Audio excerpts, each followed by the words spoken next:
किसी ने कितनी बड़ी बात कही है दोस्तों, सबकी गठड़ी लाल है, सब हैं माला माल, और गांठ खोल परखा नहीं, ताबिद हैं कंगाल।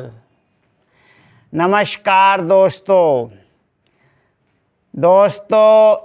एक बार एक व्यक्ति के यहाँ उसका दोस्त आया, तो उस व्यक्ति ने अपने बेटे को बुलाकर कहा कि बेटा, मेरे दोस्त आए हुए हैं, तुम बाज़ार चले जाओ और बाज़ार से अच्छी वाली आधा किलो मिठाई ले आओ। बेटे ने कहा ठीक है पिताजी, और वो बाज़ार के लिए चल दिया। और सोचता हुआ जा रहा था कि मेरे पापा तो बहुत बड़े कंजूस हैं, आज वो बढ़िया वाली आधा किलो मिठाई कैसे मंगा रहे हैं। यह सोचते हुए वह मिठाई वाले की दुकान पर पहुंचा और बोला, लाला जी आधा किलो मिठाई देना, और हाँ मिठाई बढ़िया वाली देना। लाला जी बोले, मिठाई बिल्कुल एकदम मक्खन के जैसी दूंगा। अब वो लड़का सोचने लगा कि जब मिठाई मक्खन के जैसी लाला देगा तो फिर मैं मक्खन ही क्यों ना खरीद लूं। यह सोचकर वह लड़का मक्खन वाले की दुकान पर चला जाता है और वहाँ कहता है, लाला जी आधा किलो मक्खन देना, पर हाँ मक्खन एकदम सही देना। लाला जी ने कहा कि मक्खन एकदम साफ स्वच्छ पवित्र दूंगा, गंगा जल की तरह। तो लड़का सोचने लगा, जब मक्खन ही गंगा जल की तरह लाला देगा तो फिर मैं गंगा जल ही क्यों ना ले जाऊं। फिर वह लड़का गंगा जी पर जाता है और वहाँ से गंगा जल लेकर वापस घर के लिए चलता है। घर पहुँचने पर उसके पापा ने पूछा, बेटा मिठाई ले आए? तो लड़के ने कहा, पापा जब मैं मिठाई वाले की दुकान पर गया तो मिठाई वाले ने कहा कि मैं मिठाई तुम्हें बिल्कुल एकदम मक्खन की तरह दूंगा, तो फिर मैंने सोचा जब मक्खन की ही तरह मिठाई देगा तो फिर मैं मक्खन ही क्यों ना ले लूं। फिर मैं मक्खन वाले के पास गया तो मक्खन वाले ने कहा कि मैं मक्खन एकदम स्वच्छ साफ और पवित्र गंगा जल की तरह दूंगा। तो फिर मैंने कहा जब गंगा जल की तरह मक्खन देगा तो फिर मैं गंगा जल ही क्यों ना ले लूं।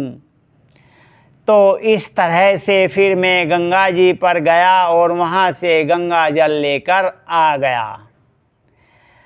पापा तो पहले से ही कंजूस थे, तो उनको अपने लड़के की बात बहुत अच्छी लगी। उसने कहा, शाबाश बेटा, लेकिन एक बात तो बता, तू पहले मिठाई वाले की दुकान पर गया, फिर मक्खन वाले की दुकान पर गया, फिर गंगा जी पर गया, तो कई जगह जाने पर तेरी चप्पल तो घिस गई होंगी।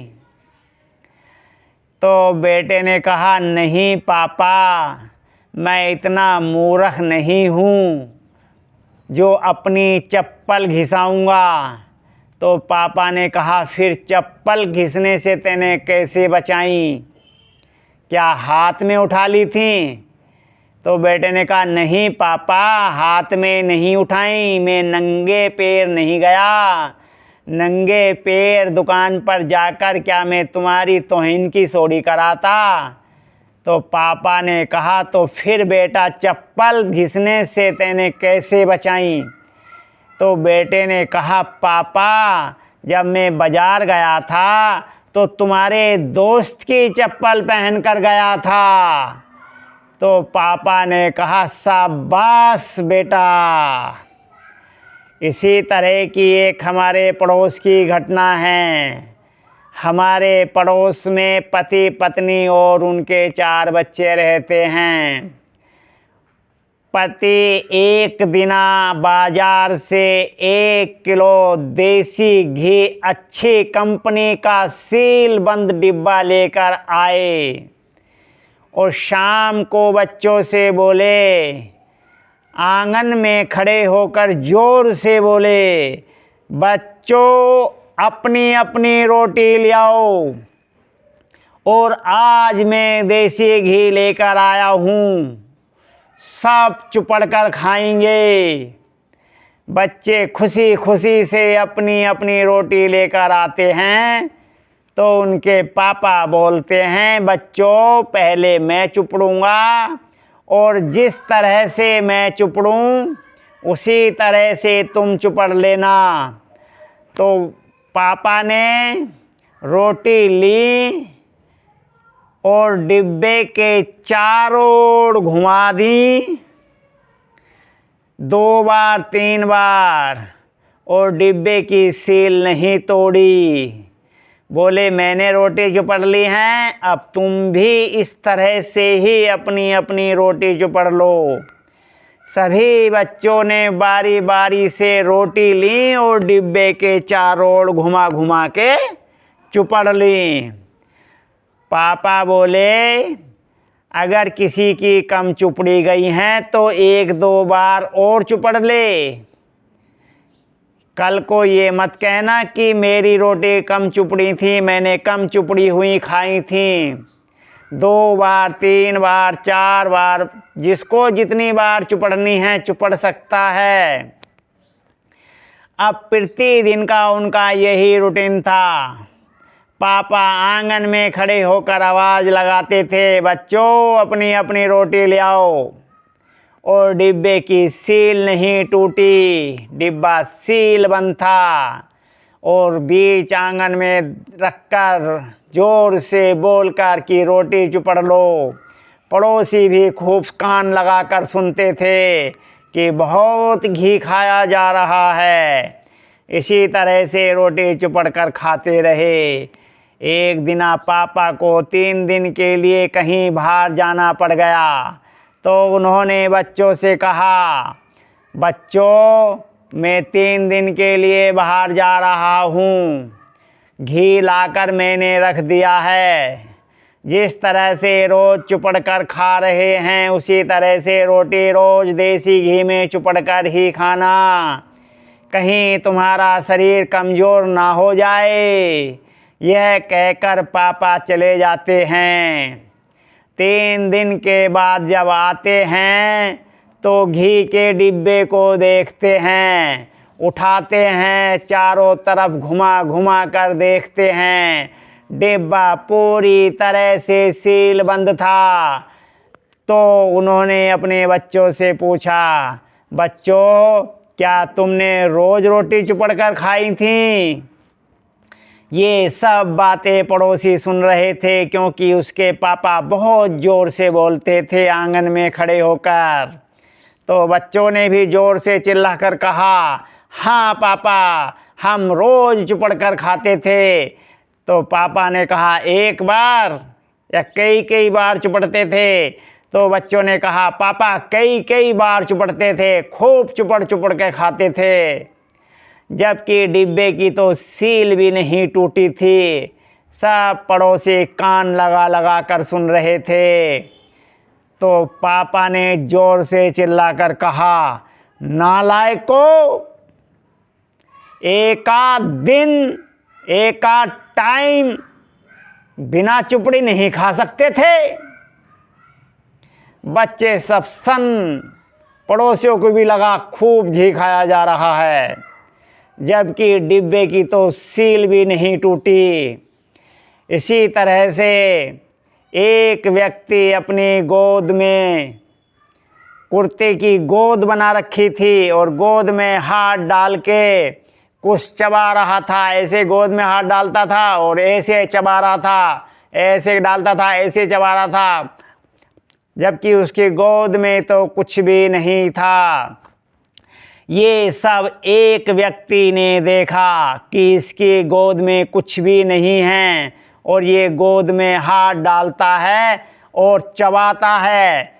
तो उसने जाकर पूछा कि दोस्त, तुम क्या खा रहे हो चबा चबा कर? तो उस व्यक्ति ने कहा कि मैं चने खा रहा हूँ।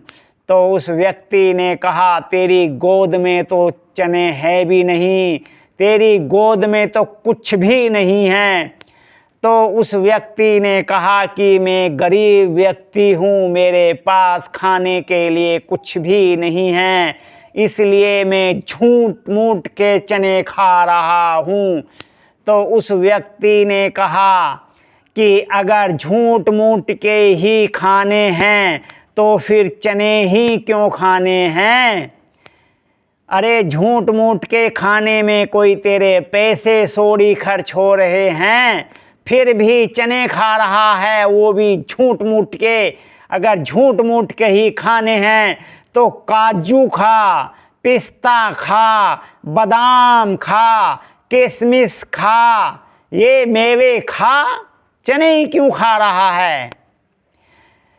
इसी तरह दोस्तों, एक अफलातून थे, उनका जीवन भी बड़ा सही ठाठ से बीता था, लेकिन किसी कारण से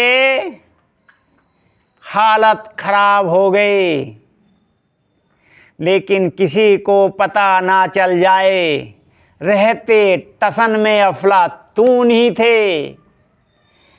एक दिना वो अपनी पत्नी से बोले, सुबह सुबह का समय था, कि सुनो। उनकी पत्नी ने कहा, हाँ जी। तो बोले, क्या सरसों का तेल है थोड़ा बहुत? उनकी पत्नी ने कहा, क्या करना है? तो अफलातून ने कहा, वो थोड़ा सा मूंछों पे लगाना था। तो उनकी पत्नी ने कहा, जो घर में सरसों का तेल था वो रात मैंने दिए में सारा डाल दिया था, तो कमरे में जाकर देख लो, थोड़ा बहुत दिए में लगा होगा तो उसी को पूछ कर लगा लेना। अफलातून कमरे में गए तो वहाँ कुछ थोड़ा सा अंधेरा हो रहा था, झोल भोला सा हो रहा था, सुबह सुबह का समय था। तो उन्होंने दिए में हाथ लगाया और ऐसे पूछा, तो साथ में दिए की आधी जली हुई बत्ती भी आ गई और उन्होंने मूंछों पर लगाया तो बत्ती भी मूंछों से चिपक गई। लगाकर तेल जैसे ही बाहर को निकले तो लोगों ने देखा कि मूंछों पर अध जली बत्ती लगी हुई है। तो उन्होंने पूछा, अफलातून, ये मूंछों पर क्या लगा है? अफलातून को भी समझने में देरी ना लगी और समझ गए कि दीवे की बत्ती लग गई। उन्होंने जीभ